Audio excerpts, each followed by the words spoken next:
In the collective memory of World War II, very few names carry the same weight as the Tiger. To Allied infantrymen in 1944, the Panzerkampfwagen 6 Tiger I was not just a tank.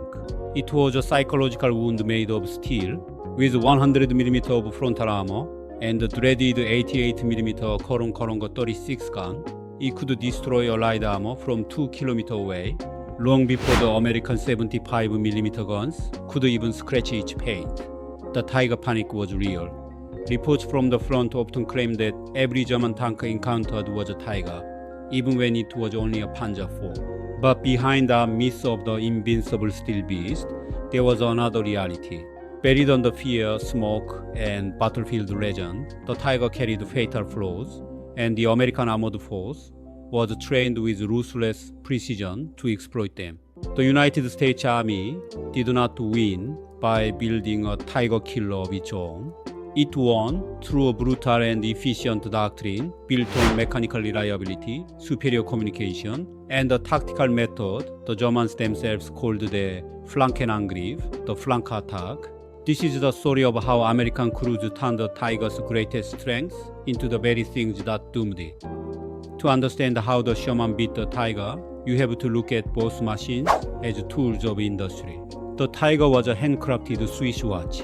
The Sherman was mass-produced Ford, and that difference mattered more than battlefield mythology ever admitted.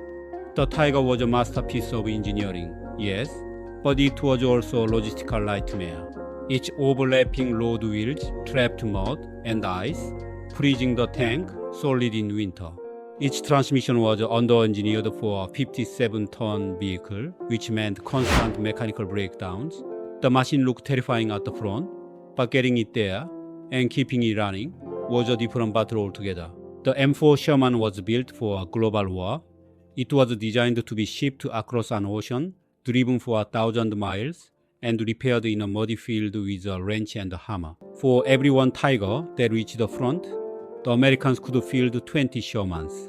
And as American tankers learned very quickly, quantity was not just a quality of its own, it was a tactical weapon.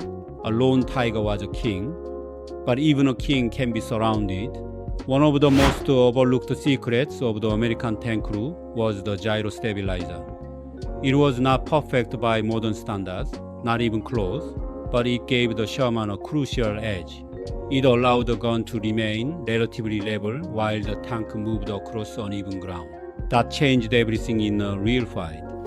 In a standard engagement, a Tiger had to come to a complete stop before it could fire accurately, and in those few crucial seconds, the Tiger became a static target. American crews trained in fire and maneuver used that moment without hesitation. They kept their tanks moving, making themselves harder to hit while also closing the distance. By the time the Tiger crew had stabilized their sights and started traversing their heavy, slow-moving turret, the Shermans were already changing the geometry of the battlefield. And that is where the Tiger's Achilles heel began to show. The next weakness was deadly, and the American crews understood it well. The turret traverse speed. On paper, the Tiger I looked unstoppable. In motion, under pressure, it could become painfully slow. The Tiger used the hydraulic traverse system tied directly to engine RPM. That meant if the engine was idling or the tank was moving slowly, the turret turned like a sun-dazed turtle. To complete a full 360-degree rotation, a Tiger could take up to 60 seconds. In the middle of a close fight, that was not just a flaw. It was a death sentence. The M4 Sherman answered with speed. Its electric hydraulic traverse could whip the turret around in less than 15 seconds. That gave American crews an edge no armor plate could hide. US tank doctrine emphasized what was, in effect, a race of the turrets. If two Shermans encountered a Tiger, they did not stay together and trade shots head-on like fools. They split immediately. One Sherman stayed in the Tiger's view to draw fire. The other used its better speed to dash toward the Tiger's flank. Now the German commander faced a brutal dilemma. Keep the gun trained on the target in front, or try to swing that heavy turret toward the flanking threat. That choice had to be made in seconds. under fire, with lives on the line. And because the Sherman could rotate its gun 4 times faster, it almost always won the race to get the first shot into the Tiger's thinner side armor. American crews also knew something else. They could not win a long-range sniping contest. German optics, especially those made by Chase, were among the best in the world. At distance, the Tiger had the advantage, so American doctrine refused to play that game. Instead, the US tanks made extensive use of white phosphorus, or WP shells. When an American commander spotted a Tiger far off, he did not waste time trying to punch through the front. He gave a different order: smoke on the target. The WP shells burst against the Tiger's front plate and spread a thick, choking cloud of white smoke. That did 2 things at once. First, it blinded the German gunner and made those superior optics nearly useless. Second, the burning phosphorus was often sucked into the Tiger's air intakes, creating the terrifying illusion of fire inside the cabin.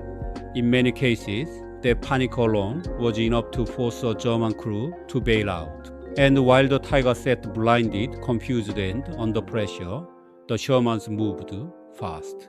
They used the smoke to sprint into the dead zone, the close-range area where their own guns could finally matter. The Tiger had 100mm of armor on the front, but only 80mm on the sides and the rear.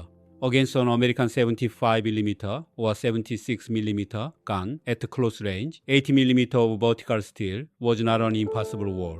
It was a target. American tankers were trained to look for that exact weakness: the vertical plate, the flat side of the Tiger's hull. US Army training films, including infantry versus tanks, hammered home the lesson again and again. Do not shoot at the nose, shoot at the barrel. By approaching from a 45-degree angle or better, the Sherman's standard armor-piercing rounds could punch through the Tiger's side and detonate the ammunition racks stored along the hull walls. That is what produced the spectacular blow-ups people remembered for decades. Those violent moments when the Tiger's massive turret was launched into the air. Not because the Sherman had the bigger gun, not because it matched the German steel head-on, but because a smaller gun hitting the right place was deadlier than a larger gun hitting the wrong one. Perhaps the most unfair advantage American tank crews had was not the armor, and it was not the firepower. It was the radio. Every Sherman had one, and those radios linked directly to the king of battle, American artillery. If a Tiger was sitting in a hull-down defensive position where flanking was impossible, the tank commander did not throw his crew into a suicide charge. He picked up the microphone.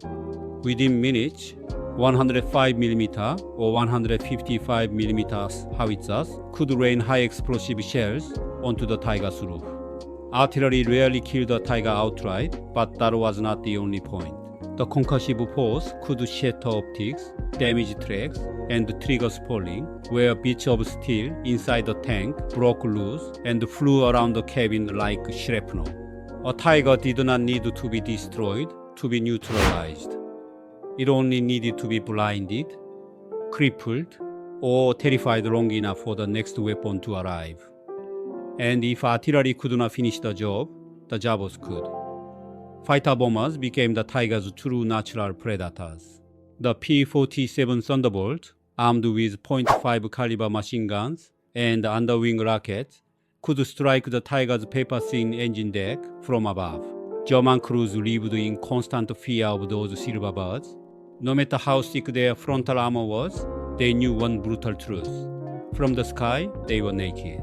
But the real American advantage went even deeper than artillery or aircraft. It was doctrine. It was organization. It was the refusal to fight alone. The Americans fought in combat commands. Unlike the Germans, who often deployed their Tigers as independent heavy tank battalions operating in relative isolation, the Shermans moved as part of a combined arms team.